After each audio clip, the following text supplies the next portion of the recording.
بسم اللہ الرحمن الرحیم۔ السلام علیکم اسٹوڈنٹس، کیسے ہیں آپ لوگ؟ میں آپ کی ٹیچر طلعت نورین آپ کے لیے مطالعہ پاکستان کا سیکنڈ لیکچر جو ہے وہ لے کر آئی ہوں۔ اس لیکچر میں گرلز ہم لوگ پڑھیں گے نظریہ پاکستان کے اجزائے ترکیبی۔ بکس اپنے سامنے کھول کے رکھیں آپ، پیج نمبر 2 ہے آپ کی بک پر، اور اس پہ یہ ٹاپک گیون ہے۔ برصغیر کے مسلمانوں نے ایک علیحدہ ریاست اس لیے حاصل کی تاکہ اللہ تعالیٰ کے حتمی اور قطعی اقتدار اعلیٰ کے تصور کو عملی جامہ پہنا سکیں۔ یہ تو ہم سب جانتے ہیں، اتنا ہم نے اب تک جو ہے وہ پڑھ لیا، یا ہم نے تھوڑا سا بیک گراؤنڈ دیکھا تھا نظریہ پاکستان کے حوالے سے۔ اس سے پہلے جب میں نے ٹاپک ڈسکس کیا تھا اس میں یہی تھا کہ نظریہ پاکستان جو ہے اس میں مسلمانوں نے اس سوچ کو لے کے آگے جو ہے کوششیں اور جدوجہد شروع کی تھی کہ برصغیر میں دونوں قومیں ایک ساتھ نہیں رہ سکتی ہیں۔ اب جو ہمارا نظریہ پاکستان ہے، اس کی اگر ہم ڈیٹیل میں جائیں تو ہمارے پاس جو ہے وہ اس کے اجزائے ترکیبی 5 ہیں۔ پہلا اس میں آتا ہے عقائد و عبادات، یعنی کہ پاکستان کا قیام کا مطالبہ جب کیا گیا تو پہلی سوچ جو مسلمانوں کے ذہن میں آئی وہ یہی تھی کہ اپنے عقائد کے مطابق زندگی گزارنے کے لیے، اپنی عبادتوں میں رکاوٹ محسوس نہ کرنے کے لیے یہ ضروری تھا کہ مسلمان جو ہیں وہ علیحدہ سے اپنا وطن جو ہے وہ حاصل کریں۔ ان عقائد میں توحید، رسالت، یوم آخرت، فرشتوں اور الہامی کتابوں پر ایمان لازم ہے۔ اچھا، ان عبادات میں آپ کو ہمیں پتہ ہے، جب بحیثیت مسلمان ہم سب کو اندازہ ہے اور معلوم ہے کہ ان عبادات میں نماز، روزہ، زکوٰۃ اور حج شامل ہیں۔ اس کے علاوہ جہاد کو بھی ایک خاص مقام حاصل ہے۔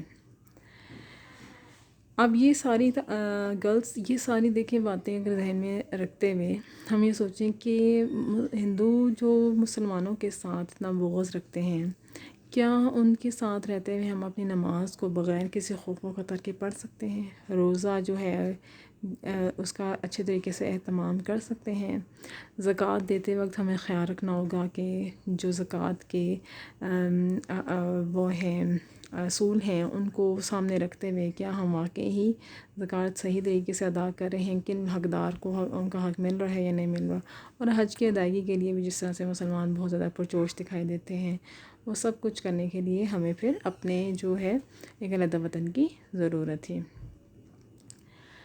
اب ان سب کی نظر میں اگر ہم دیکھیں تو ہمارے پاس نیکسٹ پوائنٹ جو آتا ہے وہ ہے جمہوری اقدار کا فروغ۔ اقدار کا یہ مطلب ہوتا ہے غرض کی قدر کی جمع ہے، کہ ہمیں ہماری وہ کون سی روایات تھیں، اقدار تھیں جن کو سامنے رکھتے ہوئے جو ہے وہ ہم اپنے لیے ایک اسلامی معاشرہ جو ہے وہ بنا سکتے ہیں۔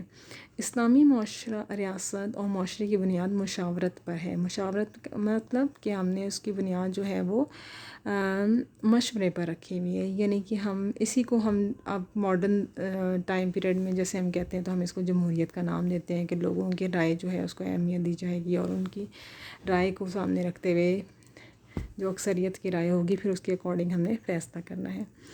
اسلامی معاشرے میں جمہوریت کو فروغ حاصل ہوتا ہے، عوام کے حقوق کا خیال رکھا جاتا ہے، انہیں مساوی درجہ ملتا ہے۔ مساوی مین ایک جیسا، یہ نہیں کہ امیر ہے تو ان کو اتنا سے ٹریٹ کیا جائے، غریب ہے تو ان کو اتنا سے حقوق ملے، ایسا نہیں ہے۔ اور وہ قانون کے دائرے کے اندر رہ کر اپنی زندگی گزارتے ہیں۔ قوانین انہیں تحفظ مہیا کرتے ہیں۔ قانون کی نظر میں سب برابر ہوتے ہیں۔ افراد میں رنگ، نسل، ذات پات، زبان کی بنیاد پر کوئی تمیز روا نہیں رکھی جاتی۔ حکومتی نظام سب لوگوں کی بھلائی کو پیش نظر رکھ کر چلایا جاتا ہے۔ حکومت اللہ تعالیٰ کے احکامات کی پابندی کرتی ہے اور فرائض کی ادائیگی میں اللہ تعالیٰ کے علاوہ اپنے عوام کو بھی جواب دہ ہوتی ہے۔ یعنی یہ نہیں کہ گورنمنٹ جو بھی فیصلے لے گی، جمہوریت جب ہم قائم کرتے ہیں، جمہوری معاشرہ قائم کرتے ہیں تو اس میں جو بھی گورنمنٹ سٹیپ اٹھاتی ہے وہ اپنی عوام کے سامنے اس سٹیپ اٹھانے کے لیے جواب دہ ہوتی ہے۔ اگر اکثریت اس کو مسترد کر دیتی ہے تو پھر حکومت مجبور ہوتی ہے کہ وہ والا کام نہ کرے۔ امیر المومنین اپنی ذمہ داریاں نبھاتا ہے، وہ اللہ تعالیٰ کے احکامات کی روشنی میں فیصلہ کرتا ہے۔ اقتدار اعلیٰ کو اللہ تعالیٰ کو حاصل ہوتا ہے، البتہ امیر المومنین اللہ تعالیٰ کے اقتدار اعلیٰ کو اس کی منشا کے مطابق استعمال کرتا ہے۔ اور یہ امیر المومنین کا یہ مطلب ہوتا ہے کہ جو اسلامی معاشرہ ہے اس کا لیڈر کون ہے، اس کو کون لے کے چلے گا، جو حکومت کے فیصلوں حکومت کو سامنے رکھتے ہوئے، لوگوں کی رائے کو سامنے رکھتے ہوئے فیصلہ کریں گے۔ جیسے آج کل ہم اپنے ملک کے حساب سے اگر دیکھیں تو جیسے صدر ہے، وزیر اعظم ہے، وزیر داخلہ ہے، اس طرح سے کر کے وزیر اعلیٰ ہیں، اس طرح سے جو حکومتی مشیر ہوتے ہیں ان کے لیے پھر امیر المومنین کا جو ہے وہ یوز ہو رہا تھا۔